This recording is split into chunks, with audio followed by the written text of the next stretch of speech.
एका घुबडाने सांगितले की कोणी कितीही जवळचा असू द्या, या 3 गोष्टी कधीच दुसऱ्याच्या हातात देऊ नका, नाहीतर त्या तुम्हाला परत मिळणार नाहीत.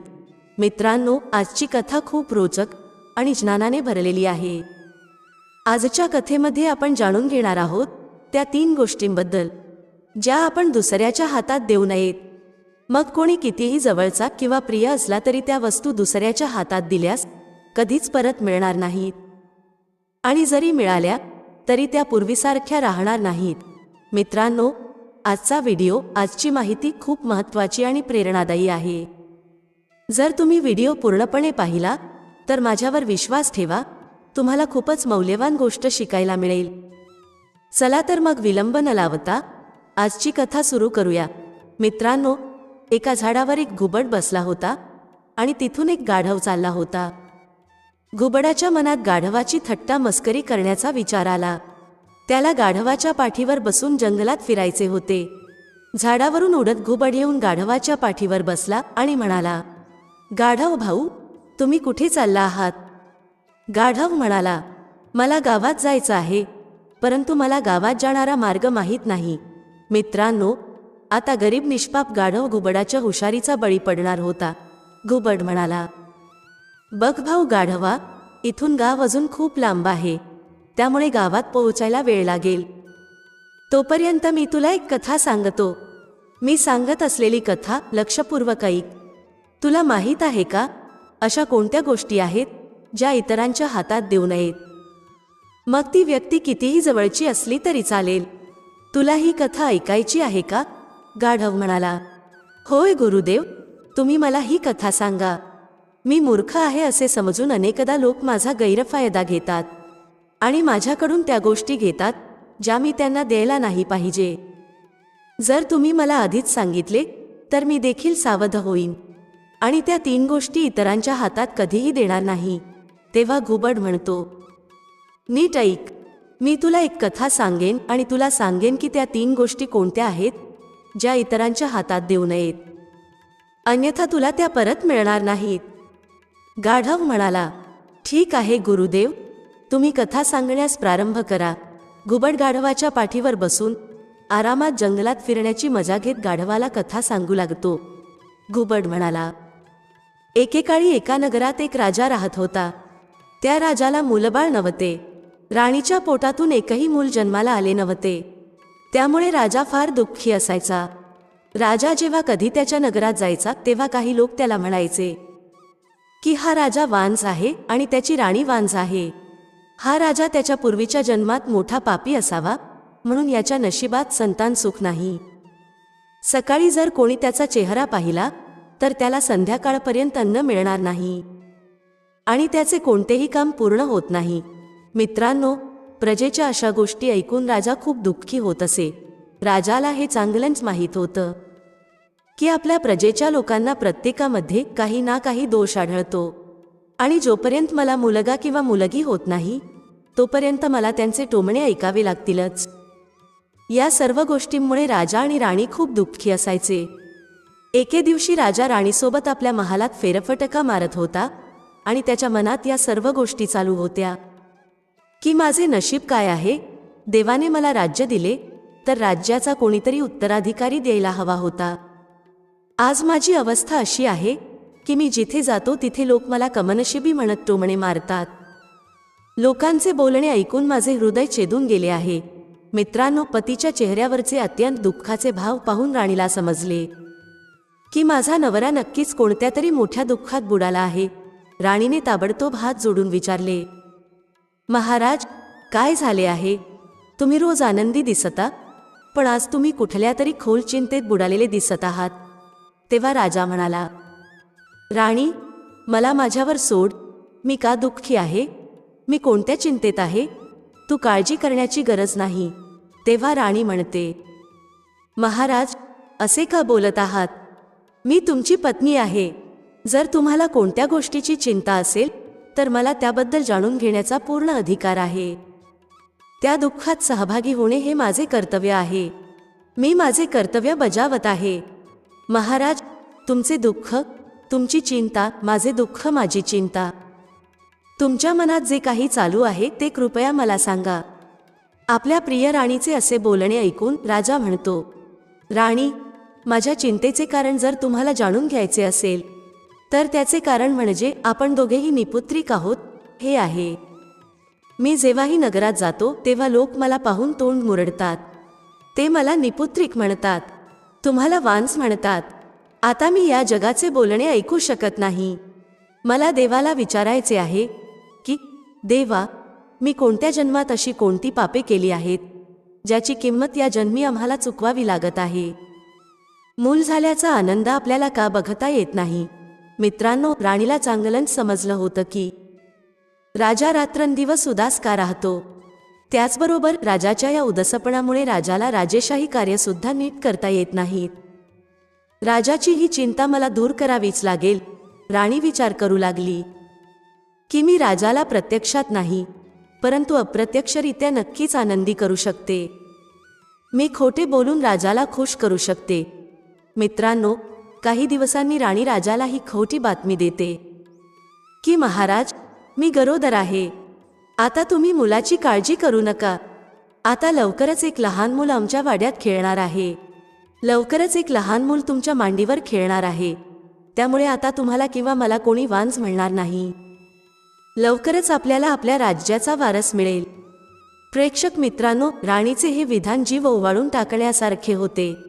राणीचे हे बोलणे ऐकून राजा आनंदाने प्रफुल्लित झाला आणि म्हणाला, राणी, काय बोलताय? खोटं बोलताय का तुम्ही? राणी म्हणाली, नाही महाराज, हे खरं आहे. मी तुमच्याशी खोटं का बोलेन? विश्वास ठेवा. मित्रांनो, राजाने राणीच्या बोलण्यावर विश्वास ठेवला आणि तो खूप आनंदी झाला. त्याच्या चेहऱ्यावर आनंदाची लाट उसळली. तो आनंदात दरबारात गेला आणि दरबारात त्याने राणी गरोदर असल्याची बातमी सर्वांना सांगितली. राणी गरोदर आहे आणि लवकरच या राज्याचा उत्तराधिकारी येणार आहे. ही बातमी राजाच्या संपूर्ण नगरात पसरली. सर्व प्रजासुद्धा खूप आनंदात होती. मित्रांनो, पुढे काय होते? हळूहळू वेळ पुढे निघून जातो, परंतु इकडे राणीची काळजी वाढत जाते, कारण ती राजासोबत खोटे बोलत होती. त्यामुळे पोट वाढला आहे असं दाखवण्यासाठी ती पोटाभोवती कपडे बांधायची. 9 महिने पूर्ण झाले. राणी आणखीनच घाबरायला लागली की आता काय होणार. राजाची चिंता दूर करण्यासाठी मी राजाशी खोटे बोलले होते, परंतु आता मी राजाला मूल कसे दाखवणार? आज जर मी राजाला सत्य सांगितले तर राजाला माझे खोटे सहन होणार नाही. राजा स्वतःचे नुकसान देखील करू शकतो. राणी अस्वस्थ होत होती. आता मी काय करू असा विचार करत राणी खूप दुःखी झाली आणि देवाची प्रार्थना करत होती, हे परमेश्वरा, माझे आणि माझ्या राजाचे रक्षण कर. आम्हाला असा मार्ग सांगा की ज्याने आमची इज्जत वाचेल आणि राजाला त्रासही होणार नाही. कारण तुम्हाला माहीत आहे देवा, मी राजाची चिंता दूर करण्यासाठी हे सर्व खोटे बोलले. मित्रांनो, राणीची एक अतिशय जवळची दासी होती. मित्रांनो, राणीच्या पोटात मूल नाही हे दासीला आधीच माहीत होते. राणी दासीला हात जोडून म्हणाली, प्रिय दासी, तू मला साथ दिलीस तर मी राजाचे सुख टिकवून ठेवू शकेन.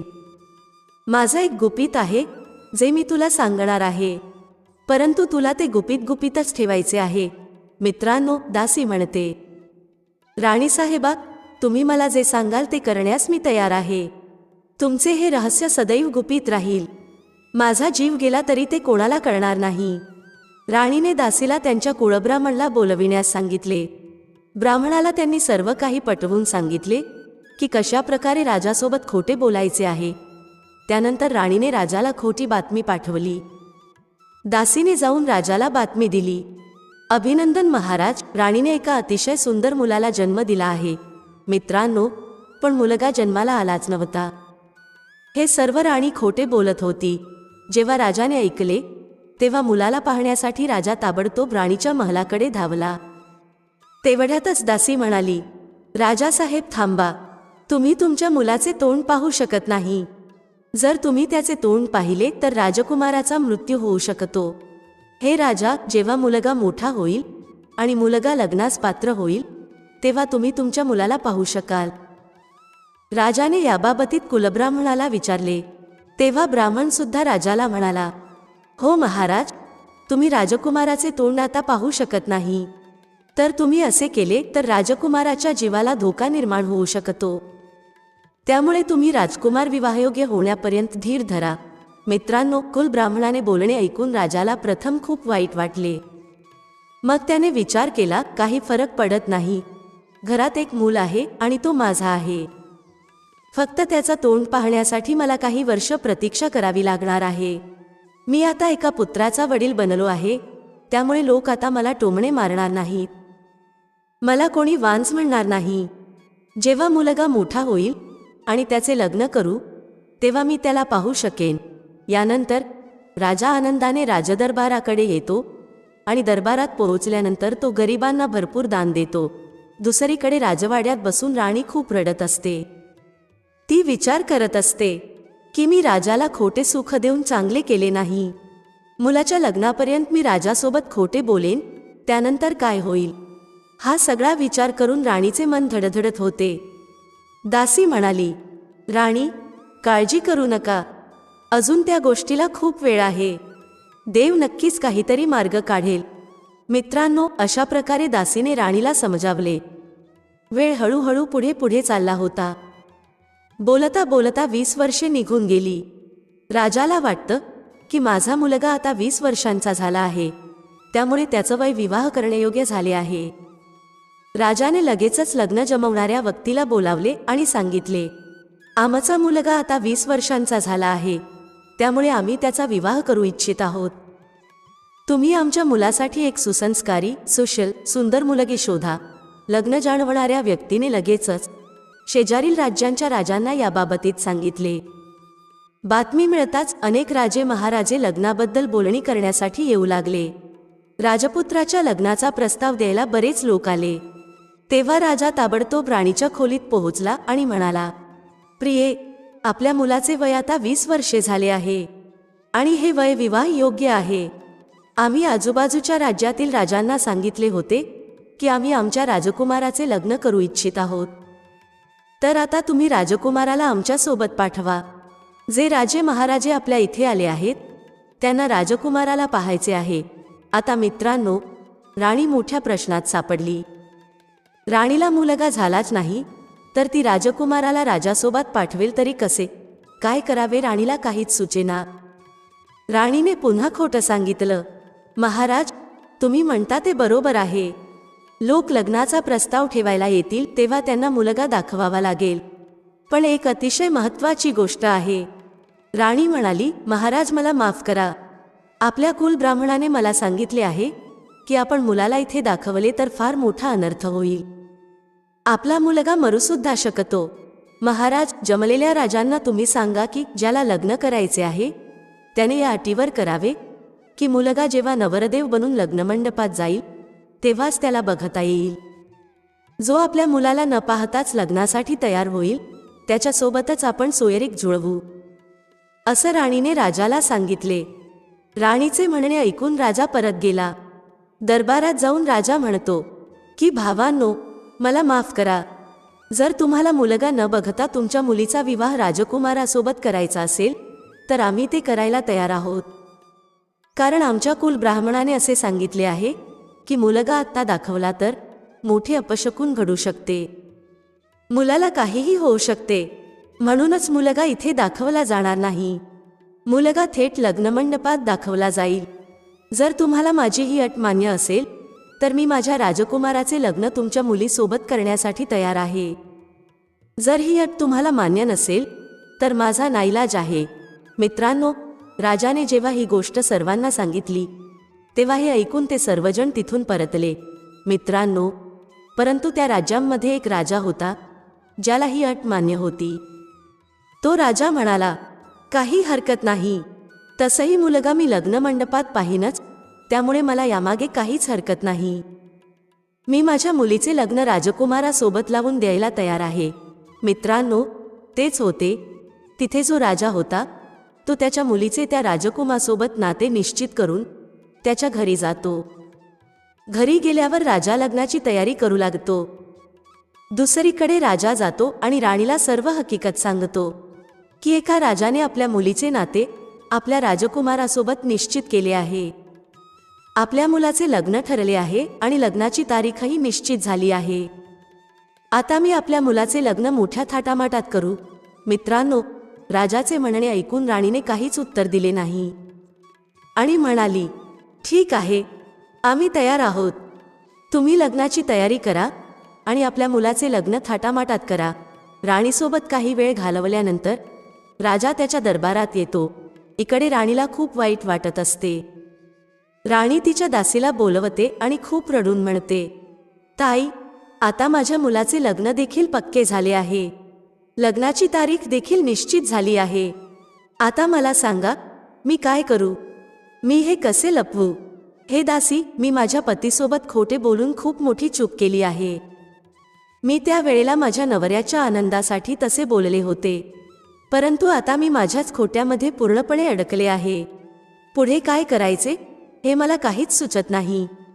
मित्रांनो, दासी त्या राणीला धीर देते आणि म्हणते, राणी, काळजी करू नका. तुम्ही देवावर विश्वास ठेवा. देव नक्कीच काहीतरी मार्ग दाखवेल. मित्रांनो, हळूहळू दिवस पुढे सरकले आणि तो दिवस सुद्धा उजाडला ज्या दिवशी राजकुमाराचे लग्न होणार होते. राजा राणीला म्हणाला, हे राणीसाहेबा, तुम्ही राजकुमाराला सजवण्याकडे लक्ष द्या. मी बाकीची वरातीची तयारी करतो. व असं म्हणून राजा लग्नाची तयारी करण्यासाठी निघून गेला. इकडे राणी दासीच्या शेजारी बसली होती आणि खूप दुःखी होती. ती रडत रडत म्हणते, ताई, आता मी काय करू? तेव्हा दासी काहीच म्हणत नाही. बराच वेळ दासी शांत आहे हे पाहून राणीचे टेन्शन आणखीच वाढू लागले. परंतु अचानकच राणीच्या डोक्यामध्ये एक कल्पना सुचते. राणी म्हणाली, दासी, माझ्या मनात एक कल्पना येते. आता जे काही होईल ते होईल, पण हे गुपित आपल्याला लपवावे लागेल. तू एक काम कर, पिठाचा एकवर तयार कर आणि त्याला सजवून पालखीत व्यवस्थित बसव. सर्वांना सांगा, ही पालखी वाटेत उघडू नये आणि कोणी पाहू नये. पालखी थेट लग्नमंडपातच उघडली जाईल. मित्रांनो, असेच केले जाते. दासीने पिठाचा एक गोळा बनवला आणि त्याला वरासारखे सजवले आणि त्याला त्याच पालखीत बसवले. पालखी चारही बाजूंनी बंद होती आणि पालखीत पिठाच्या गोळ्याचा राजकुमार बसला होता. महाराज मोठ्या थाटामाटात वरात घेऊन पुढे निघतात. राणीने महाराजांना सांगितले की वाटेमध्ये पालखी उघडून पाहू नये. तुम्ही या गोष्टीकडे विशेष लक्ष द्या, कारण जर कोणी वाटेमध्ये पालखी उघडून पाहिली तर ही गोष्ट आपल्या मुलाच्या जीवावर बेतू शकते. आपल्या कुळ ब्राह्मणांनी जे काही सांगितले आहे त्या गोष्टीचे तुम्हाला खूप चांगल्या प्रकारे पालन करायचे आहे. राजा म्हणतो, ठीक आहे राणीसाहेबा, तुम्ही काळजी करू नका. पालखी कोणीही उघडून पाहणार नाही. पालखी फक्त लग्नमंडपात उघडली जाईल, या गोष्टीची मी पुरेपूर काळजी घेईन. 4 शिपाई पालखी उचलतात आणि लग्नाची वरात पुढे जाऊ लागते. लग्नाची वरात जंगलाच्या मार्गाने जाणार होती आणि बराच वेळ चालून आल्यामुळे वरातीतील सर्व लोक खूपच थकली होती. म्हणून त्यांनी विचार केला की झाडाजवळ थोडा वेळ आराम करूया. राजाने वरात्यांना पालखी खाली ठेवण्याचा आदेश दिला आणि थोडा आराम केल्यानंतर इथून आपण पुढच्या मार्गाला जाऊ, असे राजाने सर्वांना सांगितले. राजाच्या आदेशानुसार शिपायांनी पालखी एका झाडाजवळ ठेवली. शिपायांनी नवऱ्याची पालखी एका झाडाखाली ठेवली आणि दुसऱ्या झाडाखाली बसून ते आराम करत होते. इथे काय होते मित्रांनो, त्याच झाडाखाली एका इच्छाधारी नागाचे बिळ होते. इच्छाधारी नागाची जी पत्नी होती तिने जेव्हा पालखी पाहिली तेव्हा ती नवऱ्याला म्हणाली, अहो, ही कसली वरात आहे. पहा, या पालखीमध्ये पिठापासून बनवलेला गोळा वराच्या स्वरूपात सजवून ठेवलेला आहे. मित्रांनो, हे ऐकून नाग पत्नीला म्हणाला, माझ्या प्रिये, तू हे काय म्हणत आहेस? ही एक लग्नाची वरात चालली आहे, परंतु त्या वरातीमध्ये नवरदेवच नाही. त्याच्या जागी पिठाचा गोळा ठेवलेला आहे. हे कसं शक्य आहे? तेव्हा नागाची पत्नी म्हणते, जर तुम्हाला माझं म्हणणं खरं वाटत नसेल तर तुम्ही स्वतः जाऊन पहा की त्या पालखीमध्ये नवरदेव आहे की फक्त पिठाचा गोळा आहे. नागिनीच हे असं म्हणणं ऐकल्यानंतर नाग ताबडतोब त्या पालखीजवळ जातो. तेव्हा त्या पालखीमधील दृश्य पाहून त्याला आश्चर्याचा मोठा धक्काच बसतो. कारण त्या पालखीमध्ये नवरदेव नसून नवरदेवाच्या स्वरूपात सजवलेला एक पिठाचा गोळा असतो. पालखी एका झाडाखाली ठेवलेली आहे आणि बाकीचे लोक दुसऱ्या झाडाखाली आराम करत आहेत. नाग हा सर्व प्रकार पाहून ताबडतोब त्याच्या बिळामध्ये परत येतो. नाग त्याची पत्नी नागिनला म्हणाला, नागिन, मला तुला काही सांगायचे आहे. नागिन म्हणाली, हो माझ्या प्रिय स्वामी, मला सांगा तुम्हाला काय म्हणायचे आहे. तेव्हा नाग म्हणाला, तू परवानगी दिलीस तर राजाच्या लग्नमंडपाचे सौंदर्य मी वाढवतो. नागिन म्हणाली, तुम्हाला काय म्हणायचे आहे, मला काही समजले नाही. तेव्हा नाग म्हणाला, हे प्रिये, मला सांगायचे आहे की जर तुझी इच्छा असेल तर मी एका मनुष्याचे रूप धारण करेन आणि पिठाच्या गोळ्याऐवजी त्या पालखीमध्ये मी जाऊन बसेल, ज्यामुळे लग्नमंडपामध्ये राजाचे हसू होणार नाही. आता तुम्हीच सांगा, नवरदेवाशिवाय जर वरात लग्नमंडपामध्ये पोहोचली आणि तिथे जाऊन पालखी उघडण्यात आली तर त्या पालखीमध्ये नवरदेव दिसणारच नाही. नवरदेवाच्या जागी पिठाचा गोळा दिसेल आणि हा सर्व प्रकार पाहून राजाला स्वतःचीच लाज वाटेल. राजाला कोणाला तोंड दाखवता येणार नाही. जर तू परवानगी दिलीस तर मी या राजाचा पुत्र होऊन त्याच्या लग्नमंडपाचे सौंदर्य वाढवीन. नवऱ्याचे म्हणणे ऐकून नागिन म्हणाली, स्वामी, माझा तुमच्यावर पूर्ण विश्वास आहे, पण मला भीतीही वाटते. कारण जेव्हा तुम्ही वराच्या वेशात राजाच्या मुलीशी लग्न कराल तेव्हा तुम्ही तिच्या प्रेमाच्या जाळ्यात अडकून आम्हाला विसराल तर. नाग म्हणाला, प्रिये, तू माझ्यावर विश्वास ठेव. तू माझी पत्नी आहेस आणि माझे तुझ्यावर खूप प्रेम आहे. मला फक्त या राजाची इज्जत वाचवायची आहे. त्यासाठीच मी तुला असं सांगत आहे. जर मी असे केले नाही तर लग्नमंडपामध्ये काहीही घडू शकते. 2 राजांमध्ये युद्धजन्य परिस्थिती सुद्धा निर्माण होऊ शकते. त्यामुळेच मला राजपुत्राचे रूप धारण करावे लागणार आहे. तू काळजी करू नकोस. एकदा लग्न झाले की मी पुन्हा तुझ्याकडे परत येईल. नवऱ्याचे म्हणणे ऐकून नागिन म्हणाली, स्वामी, जर असे असेल तर तुम्ही जाऊ शकता, मी तुम्हाला अडवणार नाही. परंतु तुम्ही मला विसरू नका. तुम्ही त्या मुलीच्या प्रेमात अडकून मला विसरू नका, कारण तुमच्याशिवाय माझा कोणीच नाही. नाग म्हणतो, प्रिये, तू माझ्यावर विश्वास ठेव आणि मला आनंदाने जाण्याची परवानगी दे. मित्रांनो, आता नागिनीने तिच्या नवऱ्याला परवानगी दिली. नाग त्या पालखीत गेला आणि पिठाच्या गोळ्यात विलीन झाल्यानंतर त्याचे रूप बदलले. तो एक अतिशय देखणा राजकुमार, अतिशय देखणा वर झाला होता. काही वेळाने लग्नाची मिरवणूक पुढे सरकली. शिपाई पालखी घेऊन थेट दुसऱ्या राजाच्या ठिकाणी जातात. जेव्हा ते दुसऱ्या राजाच्या मंडपात पोहोचले तेव्हा त्या राजाने मिरवणुकीचे सुंदर स्वागत केले आणि लग्नातील सर्व पाहुण्यांचे स्वागत केले. जेव्हा लग्नाची वेळ आली तेव्हा तो म्हणाला, राजा, तुमचा मुलगा कुठे आहे? राजकुमाराला पालखीतून बाहेर काढा. तुम्ही म्हणाला होता की मुलाचा चेहरा लग्न मंडपातच दाखवला जाईल. आता तुम्ही तुमच्या मुलाला बाहेर काढा, त्याचा चेहरा आम्हाला दाखवा, जेणेकरून लग्नाचे विधी पूर्ण करता येतील. मित्रांनो, पालखी उघडली असता त्यातून एक अतिशय देखणा मुलगा बाहेर येतो. तो मुलगा इतका देखणा होता की राजाचे डोळे विस्फारले. राजाला खूप आनंद झाला. राजा विचार करू लागला की याचा अर्थ राणीला राजकुमाराला दाखवायचं नव्हतं, कारण राजकुमार चंद्रासारखा सुंदर आहे. मुलाला पाहून राजा भारावून जातो. मित्रांनो, जेव्हा मुलीच्या वडिलांनीही त्या वराला पाहिले तेव्हा त्यांनाही खूप आनंद होतो. त्यानंतर लग्नाचे विधी सुरू होतात. तो इच्छाधारी नाग ज्याने राजकुमाराचे रूप धारण केले होते त्याचे लग्न मोठ्या थाटामाटात पार पडते. आणि लग्न झाल्यावर राजकुमार वडिलांना म्हणाला, बाबा, माझी एक इच्छा आहे. माझी पालखी वेगळी आणि माझ्या बायकोची पालखी वेगळी असावी. राजा म्हणाला, बेटा, काहीच हरकत नाही. तुमची जशी इच्छा आहे तसेच केले जाईल. तुझ्यासाठी आणि तुझ्या पत्नीसाठी 2 वेगवेगळ्या पालख्यांची तयारी केली जाईल. मित्रांनो, राजाने आदेश दिला की आमच्या मुलासाठी वेगळी पालखी तयार करा आणि आमच्या सुनबाईसाठी वेगळी पालखी तयार करा. लगेचच 2 पालख्या तयार करण्यात आल्या. अशा प्रकारे सैनिक दोन्ही पालख्या उचलतात आणि पुन्हा माघारी परत येतात. पालखी त्याच मार्गाने येत होती ज्या मार्गाने गेली होती. आणि आता सुद्धा विसाव्यासाठी सर्वजण त्याच झाडाखाली थांबले, ज्या झाडाखाली जाताना थांबले होते. त्यानंतर सर्वजण तिथे आराम करू लागले. इथे काय होते? तोवर जो इच्छाधारी नाग होता, जो त्याचे रूप बदलून राजकुमार बनून गेला होता, त्याची पत्नी नागिन अत्यंत अधीरतेने त्याची वाट पाहत होती की माझ्या पतीने मला वचन दिले आहे आणि तो येणारच आहे. लग्नाची मिरवणूकही आली आहे. राजकुमार म्हणजेच तो इच्छाधारी नाग त्याच्या पत्नीला नागिनीला नागाच्या रूपात भेटायला जातो आणि तिला भेटल्यावर त्याला खूप आनंद होतो. तो म्हणतो, प्रिये, मी या राजाची इज्जत वाचवली आहे.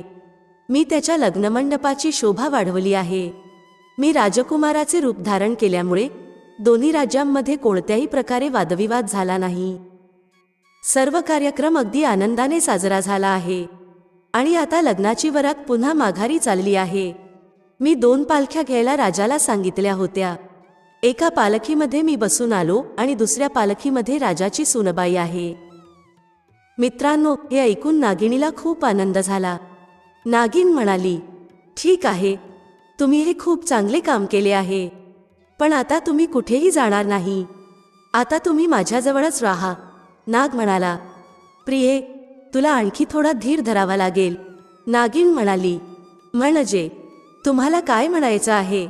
नागाने उत्तर दिले, या राजाची इज्जत तर मी वाचविली आहे, परंतु राजाची जी सुनबाई आहे तिची मी एक प्रकारे फसवणूक केली आहे असं मला वाटत आहे.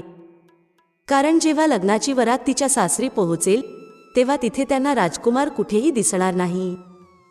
त्यामुळे तिच्यावर ह्या गोष्टीचा काय परिणाम होईल याबद्दल तू विचार करू शकते. मला जे काही म्हणायचं आहे ते मला आता म्हणता येत नाही, परंतु कृपया तू समजून घे मला काय म्हणायचं आहे. तुला कसे सांगू? नागिन म्हणाली, राजाच्या सुनबाईला जे काही वाटेल ते वाटू दे. तुम्ही 2 राज्यांमध्ये वादविवाद होऊ नये यासाठी जे काही केले ते खूप झाले. आता तुम्ही मला सोडून कुठेही जाऊ नका. मी तुमच्याशिवाय अजिबात जिवंत राहू शकत नाही. तेव्हा नाग म्हणाला, प्रिये, हे बघ, काळजी करू नकोस. जरा विचार कर, तिथे गेल्यावर जर या मुलीला तिचा नवरा दिसला नाही तर या मुलीचे काय होईल? ती रडून रडून मरून जाईल. माझी तुम्हाला विनंती आहे की जास्त नाही तर मला 2 दिवस जाण्याची परवानगी द्या. 2 दिवसांनी मी तुझ्याकडे परत येईन. जेव्हा ही मुलगी तिच्या माहेरच्या घरी जाईल, जेव्हा तिचे वडील तिला घरी घेऊन जातील, तेव्हा मी तुझ्याकडे येईन. मला फक्त 2 दिवस परवानगी दे. माझ्यावर विश्वास ठेव, मी तुला फसवणार नाही. नवऱ्याचे बोलणे ऐकून नागिन खूप दुःखी होते आणि म्हणते, अहो, आज मला खात्री पटली आहे की तुम्ही माझ्याशी खोटं बोलत आहात. मला फसवून तुम्हाला जायचं आहे. तुम्हाला मला विसरायचं आहे. मला दुःखात एकटीला सोडून तुम्हाला जायचं आहे आणि म्हणूनच तुम्ही सारखं माझ्यासमोर हट्ट करत आहात. मित्रांनो, नागाने तिच्या पत्नीला खूप विनंती केली. नाग तिला पुन्हा पुन्हा पटवून देऊ लागला आणि म्हणाला की मी तुला वचन देतो की मी तुझ्याकडे नक्की येईन. मला तिच्याशी काही देणेघेणे नाही. मला फक्त 2 दिवस तिच्यासोबत राहू दे. मित्रांनो, अशा प्रकारे नागाने त्याच्या पत्नीला नागिनीला पटवून दिले आणि नागिनीची परवानगी घेऊन तो वर बनतो आणि नंतर त्या पालखीत जाऊन बसतो. मित्रांनो, दुसरीकडे राणी मंदिरात जाऊन देवाकडे प्रार्थना करते, हे परमेश्वरा, माझे रक्षण कर, माझी इज्जत वाचवा. मी माझ्या पतीला आनंदी ठेवण्यासाठी खोटे बोलले, पण प्रकरण इथपर्यंत पोहोचेल याची मी कल्पनाच केली नव्हती. आता मी काय करू देवा? माझी इज्जत वाचवा. मित्रांनो, अशा प्रकारे राणीने रात्र मंदिरात रडत घालवली. सकाळ झाली, दिवस उगवला, पण राणी त्या मंदिरात एकटीच बसून रडत होती. मित्रांनो, राणी कुठे आहे हे कोणालाच माहीत नव्हते. राणी कुठे आहे हे फक्त तिच्या दासीलाच माहीत होते. इकडे राजा सुनबाई सोबत आणि मुलासोबत लग्नाची वरात घेऊन घरी पोहोचतो आणि जेव्हा दासीने आणि दरबारातील सर्व लोकांनी राजकुमाराला पाहिले तेव्हा ते सर्वजण आश्चर्यचकित झाले. सर्वांना आता या गोष्टीचे कारण कळले होते की राणीने इतके वर्ष राजकुमाराला कोणालाही का दाखवले नाही. कारण राजकुमार खरंच दिसायला खूप देखणा होता. जेव्हा त्या दासीने पाहिले की राजाचा मुलगाही आला आहे, तेव्हा दासीचे डोळे विस्फारले. तिला आश्चर्य वाटले, कारण फक्त त्या दासीलाच माहीत होते की राणीला मुलगा झालाच नव्हता. राणी राजासोबत खोटं बोलली होती, परंतु आता राजकुमाराला पाहून दासीला आनंद आणि आश्चर्य समप्रमाणात वाटत होते. दासी धावत मंदिरात गेली. मंदिरात राणी देवाची प्रार्थना करत होती. दासी मंदिरात पोहोचली आणि तिने राणीला सर्व काही सांगितले. दासी म्हणाली, राणी, देवाने तुमची विनंती ऐकली आहे. तुमची सून तुमच्या मुलासह आली आहे आणि तुमचा मुलगा खूप देखणा आहे. मित्रांनो, जेव्हा राणीने दासीकडून हे ऐकले, तेव्हा तिला दासीच्या बोलण्यावर विश्वासच बसत नव्हता. दासीने पुन्हा राणीला सांगितले की ती खरं बोलत आहे. दासीचं हे बोलणं ऐकून राणी देवाचे आभार मानू लागली. तिच्या डोळ्यातून आनंदाश्रू वाहू लागले. देवाचे आभार मानल्यानंतर राणी दासीसह घरी आली आणि सुनेला मोठ्या आदराने तिने घरात घेतले. राणीने तिच्या मुलाला घट्ट मिठी मारली, कारण राणीला माहीत होते की हा देवाचा प्रसाद आहे. मित्रांनो, राजाच्या आनंदाला सुद्धा सीमा नव्हती. राजाच्या घरात आनंदाचे वातावरण होते. आता जो सापवर म्हणून आला होता, जो त्या मुलीचा नवरा म्हणून आला होता, तो हळूहळू त्या मुलीच्या प्रेमाच्या जाळ्यात अडकतो. हळूहळू त्या मुलीच्या प्रेमात होऊन तो आपल्या नागिनीला विसरायला लागतो. 2 दिवसात परत येईल असे सांगून तो आला होता, परंतु महिना उलटला तरी तो त्याच्या पत्नीकडे परतला नाही. तो त्या मुलीच्या प्रेमाच्या जाळ्यात इतका अडकला की तो त्याच्या पत्नीला पूर्णपणे विसरला होता. 2 दिवसामध्ये परत येईल असं त्या नागाने त्याच्या पत्नीला सांगितले होते, परंतु आता 2 महिने उलटून गेले होते, तरीसुद्धा तो नागिनी जवळ परत गेला नव्हता. जेव्हा 2 महिने उलटून जातात, तरीसुद्धा नाग त्याच्या पत्नीकडे परत येत नाही. तेव्हा नागिनीला खूपच चिंता वाटू लागते. नागिनीला आता खूपच वाईट वाटत असते. ती विचार करते की माझा पती मला विसरला आहे आणि आता मी त्याला जिवंत सोडणार नाही. त्याने माझी जी फसवणूक केली आहे, त्या फसवणुकीचा बदला मी नक्कीच घेणार. मित्रांनो, काय झालं? नागाला माहीत होते की नागिन मला शोधत इथे नक्की येणार, म्हणून त्याने वडिलांना राजवाड्याभोवती खोल खड्डा खणायला सांगितला आणि त्याने तो खड्डा पाण्याने भरून ठेवला. राजाने मुलाला विचारले की तो हे असे का करत आहे? राजकुमार म्हणाला, बाबा, मी हे सर्व आपल्या राजवाड्याच्या सुरक्षेसाठी करत आहे. आता राजवाड्याभोवती खोल खड्डा खणण्यात आला आणि तो पूर्ण खड्डा पाण्याने भरण्यात आला.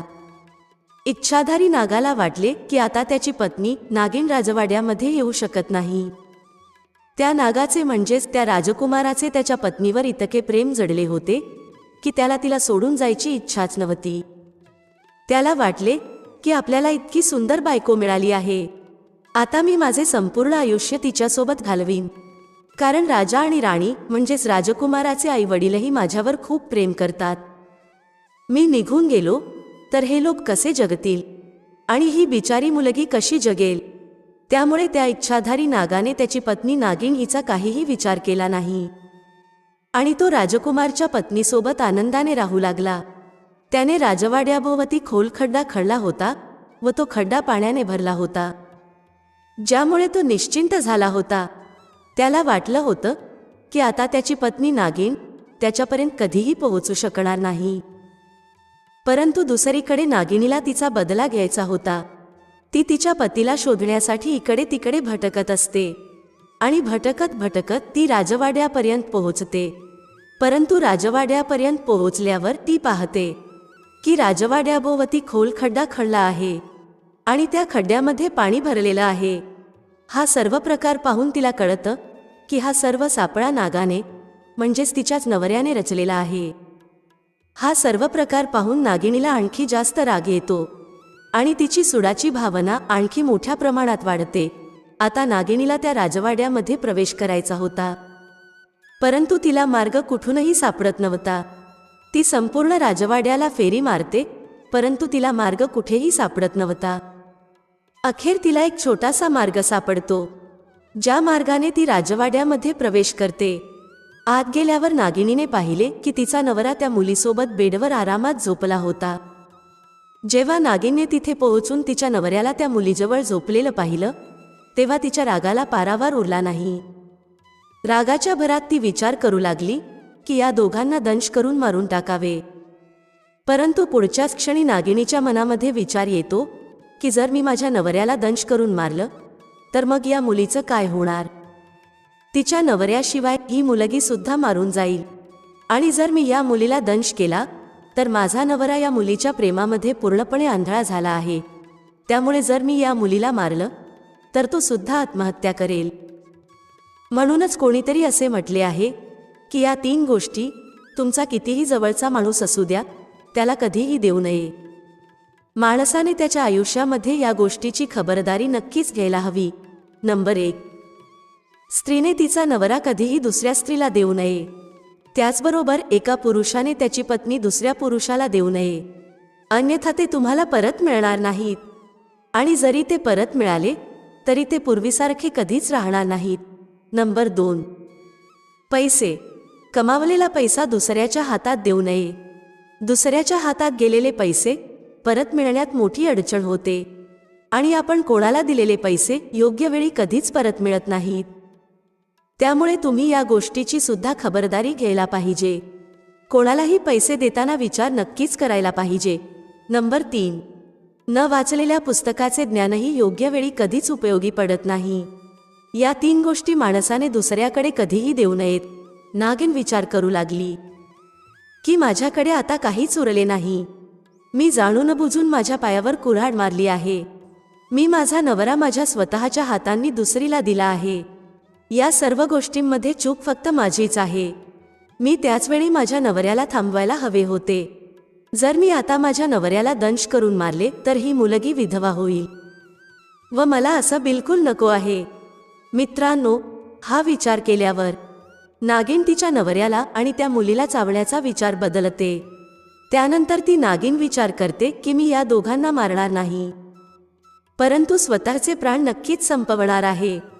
त्यानंतर ती नागिन त्याच नागाच्या पलंगाजवळ तिचं डोकं आपटून तिचे प्राण त्यागते. त्यानंतर सकाळ होते तेव्हा राजकुमाराची बायको लवकर उठून तिच्या कामासाठी निघून जाते. तिचे मेलेल्या त्या नागिनीकडे लक्ष जात नाही. परंतु जेव्हा तो नाग उठतो तेव्हा तो पाहतो की पलंगाखाली नागिन मृत अवस्थेत पडलेली आहे. तिला पाहून नागाला खूपच पश्चाताप वाटतो. त्याला खूपच दुःख वाटत असतं. तो म्हणतो की या सर्व गोष्टींमध्ये माझीच चूक आहे. मीच या मुलीच्या प्रेमामध्ये आंधळा झालो आणि तुला विसरून गेलो. खरं प्रेम तर तुझं होतं. तू आम्हा दोघांनाही दंश करून मारू शकली असतीस, परंतु तू तसं केलं नाहीस. तू स्वतः प्राण त्यागले आहेस. तू माझ्यापर्यंत पोहोचू नये म्हणून मी संपूर्ण राजवाड्याभोवती खोल खड्डा खणला आणि त्यामध्ये पाणी भरून ठेवले. परंतु तू माझ्या प्रेमाखातर इथपर्यंत पोहोचलीस आणि जेव्हा सर्व प्रकार तू तुझ्या डोळ्यांनी पाहिलास तरी सुद्धा तू आम्हा दोघांना काहीच केलं नाहीस. खरंच तुझं माझ्यावर खूप प्रेम होतं. मी खूप मोठी चूक केली आहे. असं म्हणून तो इच्छाधारी नाग रडू लागतो. इकडे गाढवाच्या पाठीवर बसलेला घुबड म्हणतो, अरे गाढवा. अशा प्रकारे राजपुत्राचा वेश धारण केलेला तो इच्छाधारी नाग स्वतःलाच नागिनीच्या मृत्यूला दोषी ठरवू लागतो. घुबड म्हणाला, म्हणूनच माणसाने या 3 गोष्टी कधीच कोणाला देऊ नयेत. गाढव म्हणाला, गुरुदेव, तुम्ही खरंच खूपच मनोरंजक आणि माहितीपूर्वक कथा सांगितली आहे. तुमच्या या कथेमधून मला बरेच ज्ञान मिळाले आहे. पुढे गाढव म्हणतो, आता मला सांगा, आपण गावात पोहोचलो आहोत की नाही. तेव्हा घुबड म्हणतो, भाऊ, तुला काय सांगू, गोष्ट सांगण्यामध्ये मी इतका मग्न झालो त्यामुळे माझं कशातच लक्ष लागलं नाही आणि त्यामुळेच आपण आता रस्ता भटकलो आहोत. आता आपण थोडी विश्रांती घेऊया, मग पुढच्या मार्गाला लागू. अशा प्रकारे मित्रांनो, तो घुबड गाढवाला जंगलामध्ये इकडे तिकडे भटकवतो व त्याच्यावर बसून जंगल फिरण्याची मजा घेत असतो. जंगलामध्ये फिरत असताना घुबड गाढवाला आणखी कोणत्या कोणत्या कथा सांगतो त्या सर्व कथा पुढच्या येणाऱ्या व्हिडिओमध्ये तुम्हाला नक्कीच पाहायला मिळतील. मित्रांनो, व्हिडिओमध्ये सांगितलेली कथा तुम्हाला आवडली असेल तर व्हिडिओला लाईक करायला विसरू नका. भेटूया पुढच्या अशाच एका ज्ञानवर्धक व्हिडिओमध्ये एका नवीन चर्चेसह. तुम्हा सर्वांचे मनःपूर्वक आभार. श्री स्वामी समर्थ. जय श्रीराम, जय श्री हनुमान, जय श्री कृष्ण, जय माता लक्ष्मी.